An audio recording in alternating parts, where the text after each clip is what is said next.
আপোনালোক সকলোকে ৰঙালী বিহুৰ বহুত বহুত শুভেচ্ছা জনাইছো হ্যাপি বিহু আৰু এইফালে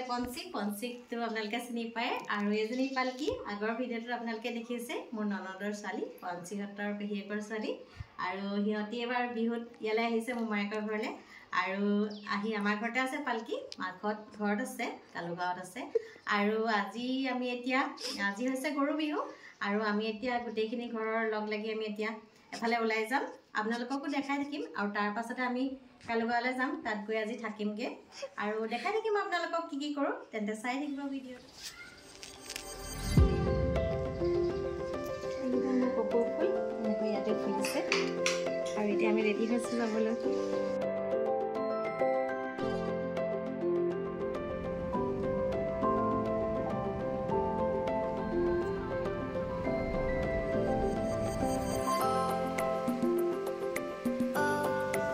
এয়া আমি এতিয়া ঘৰৰ পৰা ওলাই আহিছো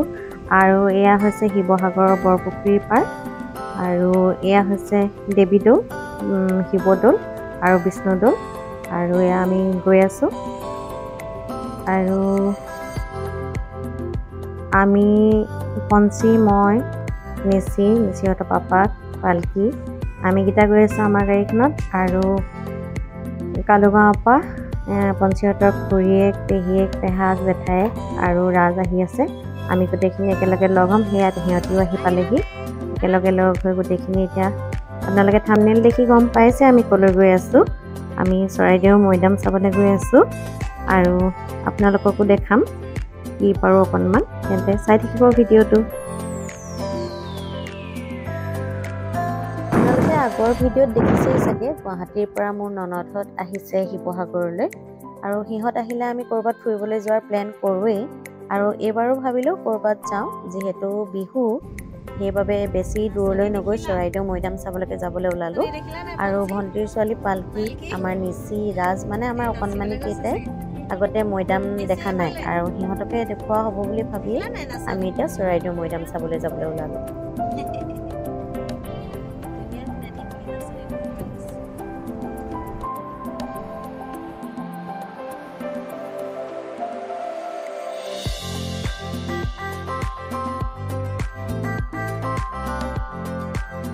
আৰু এনেকৈ গৈ গৈ আমি অলপ পাছতে মৈদাম পামগৈ এইফালে সোমাই যাব লাগিব চৰাইদেউ মৈদামলৈ আৰু 900 মিটাৰ আছে ন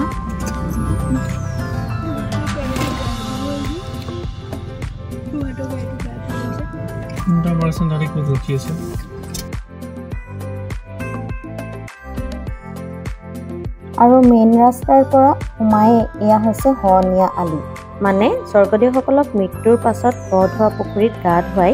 এই ৰাস্তাটোৱেদিয়ে মৈদামলৈ নিয়া হৈছিল বাবে ইয়াৰ নাম হনীয়া আলি হ'ল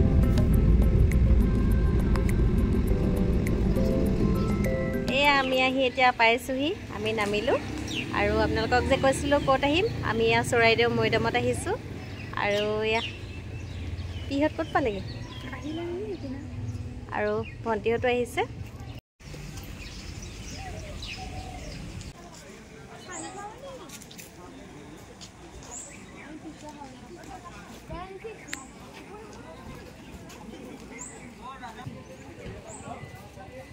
আহিলানে এয়া আমাৰ বাকীবিলাক ৰাইজ পাইছেহি চাওক নিচি এইফালে এজনী দীপ্তি এইজনী ভণ্টি বা পিংকু দা হাই কৰি দিয়ক হেল্ল' এয়া বাইদেউ ভণ্টি বা ব'লা চাবলৈ যাওঁ ৰাজ ব'লা চৰাইদেউ মৈদামখিনি দুটা ভাগত বিভক্ত হৈ আছে এখিনি চেণ্ট্ৰেল গভৰ্ণমেণ্টৰ আণ্ডাৰত আছে আৰু আনখিনি আছাম গভৰ্ণমেণ্টৰ আণ্ডাৰত আছে আৰু দুইখিনি চাবৰ বাবে দুখনকৈ বেলেগ বেলেগ গেট আছে আৰু টিকেটো বেলেগ বেলেগকৈ কৰিব লাগে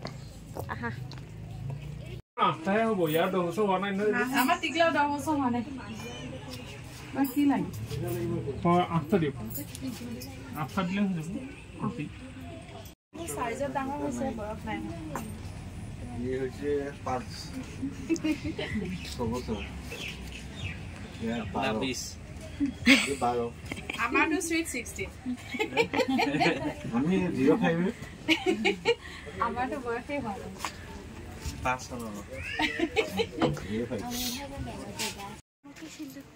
মৈদামৰ ওপৰত উঠিবলৈ মানা কৰিছে দেই নেচি পিয়ে কৈ দিছে শুনাচোন মৈদামটো কি নিচে স্কুলৰ কিতাপত পঢ়িছা নহয় স্বৰ্গদেউসকল আহোমৰ ৰজাবিলাকক স্বৰ্গদেউ কৈছিলে তো স্বৰ্গদেউসকলৰ মৃত্যুৰ পিছত তেওঁলোকক সন্মানেৰে সৈতে ইয়াতে মানে শ্মশানৰ মানে পুৰি নেপেলাই ন মৃতদেহটো এনেকৈ থৈ দিয়ে পিছত তেওঁলোকক ইয়াতে সমাধি দিয়া হৈছে আৰু এতিয়া যে যিটো ৰাস্তাত আহিলোঁ আমি এতিয়া সেইটো হনীয়া আলি বুলি কয় হটো আনে মানে এইটো ৰাস্তাইদি এতিয়া যে আমি সোমাই আহিলোঁ এতিয়া এইডোখৰ মেইন ৰাস্তাৰ পৰা যে এনেকৈ 600 বছৰীয়া আহোম ৰাজত্বৰ প্ৰথম ৰাজধানী হ'ল চৰাইদেউ বৰ্তমান সময়ত চৰাইদেউ ইয়াত থকা মৈদামবিলাকৰ বাবে বিখ্যাত মৈদাম হৈছে আহোম প্ৰথামতে স্বৰ্গদেউসকলক সমাধিস্থ কৰা ঠাই আৰু এই চৰাইদেউ মৈদামসমূহে 26 জুলাই 2024 চনত ইউনেস্কো ৱৰ্ল্ড হেৰিটেজ সাইট হিচাপে স্বীকৃতি লাভ কৰে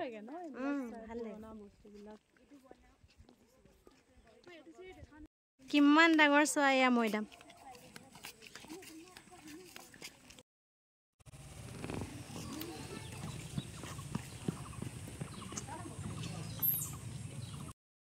এয়া আমি এতিয়া আহি চৰাইদেউ মৈদাম পালোহি আৰু আমি শিৱসাগৰ টাউনৰ পৰা আহিছোঁ শিৱসাগৰ টাউনৰ পৰা চৰাইদেউ মৈদামলৈ প্ৰায় 29 কিলোমিটাৰ মান হয় আৰু এয়া আমি আহি পালোহি যি পাৰোঁ আপোনালোকক অকণমান দেখাই গৈ এইফালেদি এতিয়া আমি উঠি যাব লাগিব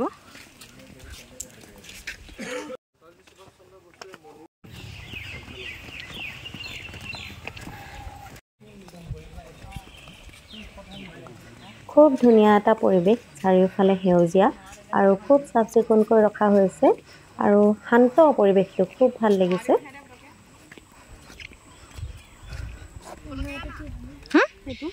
এইবিলাক সৰু সৰু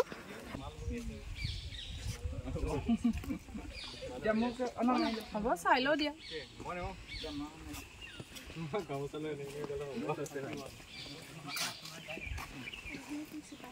নিচি দেখিছা নাই আহা ৰাজ দেখিছা নাই আমাৰ অকণমানিকেইটাইও চাই খুব ভাল পাইছে আৰু মাজে মাজে প্ৰশ্নও কৰিছে যে এইটো কি সেইটো কি আৰু আমিও যিমান পাৰোঁ সিহঁতক বুজাই দিবলৈ চেষ্টা কৰিছোঁ আমিও ভালকৈ গোটেইখিনি নাজানো তথাপিও যিমানখিনি জানো সেইখিনি সিহঁতক বুজাই দিবলৈ চেষ্টা কৰিছোঁ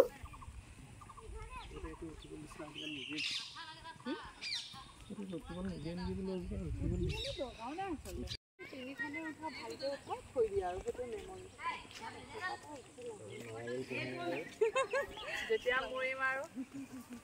বুঢ়া বয়সত চাবলৈ হ'ব তাৰে এজন গাইডে আমাক বুজাই দিলে যে পৰ্যটকসকলে মৈদামৰ বিষয়ে বুজি পাবলৈ এই মৈদামটো এনেদৰে খান্দি ৰখা হৈছে আচলতে এইটো আৰ্হিতে প্ৰত্যেকটো মৈদামে বনোৱা হৈছে আচলতে এই মৈদামটো যে এনেকৈ তলৰ অংশটো আচলতে এনেকৈ পকাৰে বনোৱা হয় আৰু পকাৰে বনাই তাত এনেকৈ ঘৰ নিচিনাকৈ বনাই দিয়া হয় তাত খালী জেগা থাকে তাতে ৰজাক এনেকৈ সমাধিস্থ কৰা হয় আৰু সেই পকাৰ ৱালখনৰ ওপৰত আচলতে মাটিৰ নহয় গোটেইটো এইটো পকাৰে এনেকৈ বনোৱা হয় ইটা দি এয়া আপোনালোকে যে দেখিছে এনেকৈ ইটাৰে বনোৱা হয় তলটো মুকলি থাকে এনেকৈ ঘৰৰ নিচিনাকৈ বনোৱা হয় আৰু সেই পকাৰ ঘৰটোৰ এখন দৰ্জা থাকে আৰু ৰজাক সমাধিস্থ কৰাৰ পাছত এই দৰ্জাখন এইখন যে দেখিছে এইখন দৰ্জা থাকে বুলি কৈছে তেওঁ আৰু এই দৰ্জাখন বন্ধ কৰি দিয়া হয় আৰু তাৰ পাছত তাৰ ওপৰত মাটি দি ঢাকি দিয়া হয় আৰু এইটো আৰ্হিতে বাকীবিলাক মৈদামো বনোৱা হয় বুলি তেওঁ আমাক এনেদৰে কৈছিলে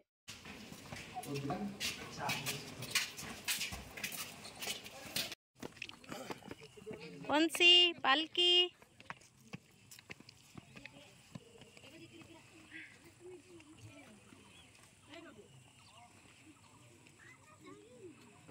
ইয়াৰে প্ৰায় 6 কিলোমিটাৰ পৰ্যন্ত এই মৈদামসমূহ বিস্তৃত হৈ আছে বুলি জানিবলৈ দিছে আৰু তাৰে কিছু সংখ্যক মৈদাম এতিয়ালৈ সংৰক্ষণ কৰা হৈছে আৰু কিছু সংখ্যক এতিয়াও সংৰক্ষণ কৰা হোৱা নাই আৰু এক বিস্তীৰ্ণ অঞ্চল সৰু বৰ মৈদামেৰে ভৰি আছে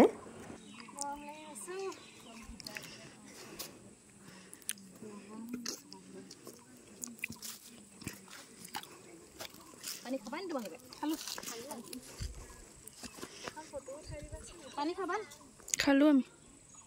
কিমানটা মৈদাম চেণ্ট্ৰেলত দিলে এইটো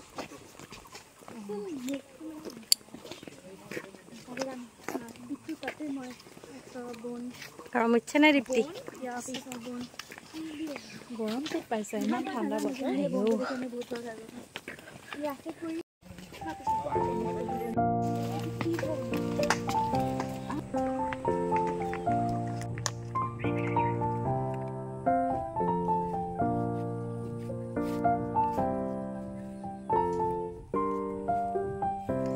আৰু এইফালে আমাৰ ফটো সেশন চলি আছে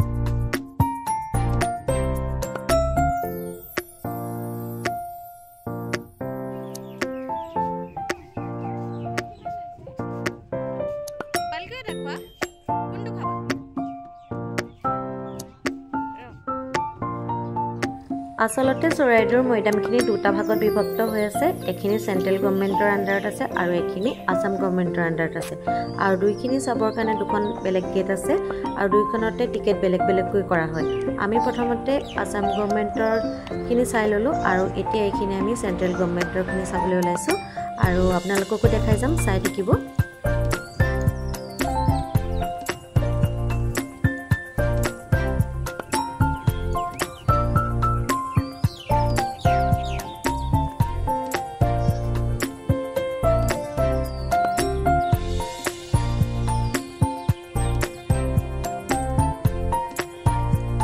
খুব ধুনীয়া এটা পৰিৱেশ চাৰিওফালে শান্ত নিৰিবিলি এটা পৰিৱেশ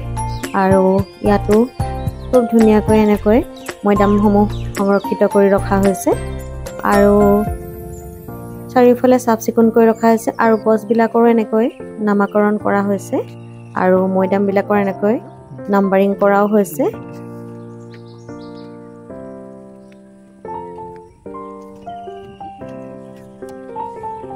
এইটো এটা এক্সিবিশন হল হয় আৰু ইয়াতে 2 নং মৈদামত উদ্ধাৰ হোৱা জকাৰ অৱশিষ্ট অংশৰ বিৱৰণ দিয়া হৈছে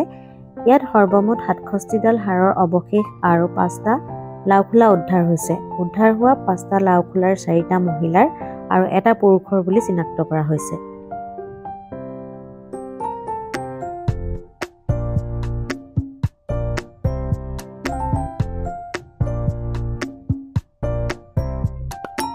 আৰু এয়া খনন কাৰ্য চলি থকা সময়ৰ দৃশ্য এয়া খনন কাৰ্য কৰি থকা হৈছে এয়া ভিতৰ ভাগৰ দৃশ্য আৰু এয়া ওপৰৰ পৰা লোৱা মৈদামৰ দৃশ্য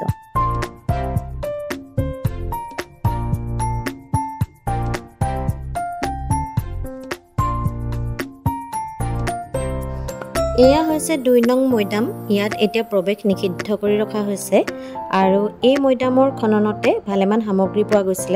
পুৰুষৰ এটা আৰু মহিলাৰ 4টা কংকাল পোৱা গৈছে ডিএনএ পৰীক্ষা আৰু ইয়াত পোৱা সামগ্ৰীবোৰৰ অধ্যয়নৰ জৰিয়তে এই সামগ্ৰীসমূহ ৰাজকীয় বুলি চিহ্নিত কৰা হৈছে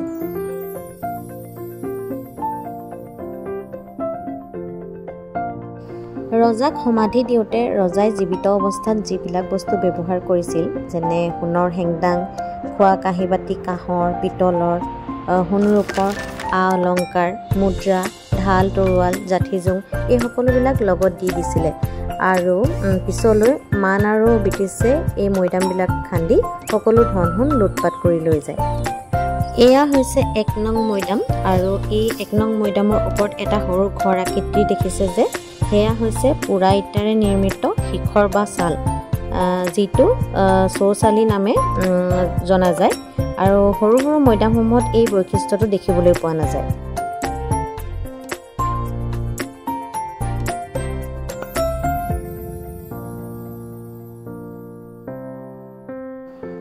আৰু এয়া হৈছে মৈদামৰ চাৰিওকাষে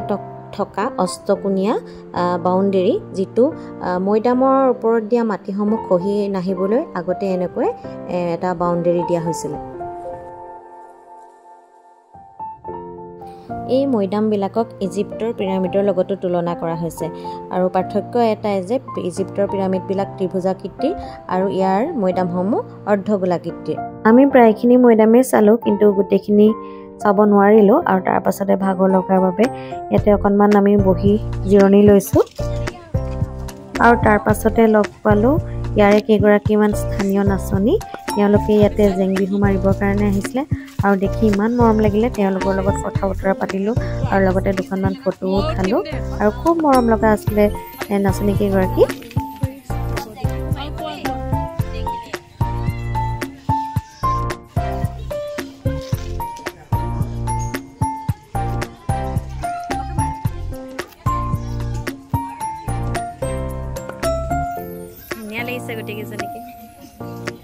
গোটেইখিনি চাই হৈ যোৱাৰ পাছত এয়া আমি এতিয়া ঘূৰি আহিবলৈ লৈছোঁ। আৰু ঘূৰি আহোঁতে সেইদিনা যিহেতু গৰু বিহু আছিলে আৰু সেইবাবে গোটেই দোকান পোহাৰ বন্ধ আছিলে আৰু আমি কিবা এটা যিহেতু ৰাতিপুৱাই গৈছিলোঁ, আগবেলাতেই গৈছিলোঁ আৰু ভোকো লাগিছিলে সকলোৰে, সেইকাৰণে কিবা এটা খাই লওঁ বুলি এখন ধাবা এখন পালোঁ। তাতে আমি গোটেইখিনি এনেকৈ খালোঁ।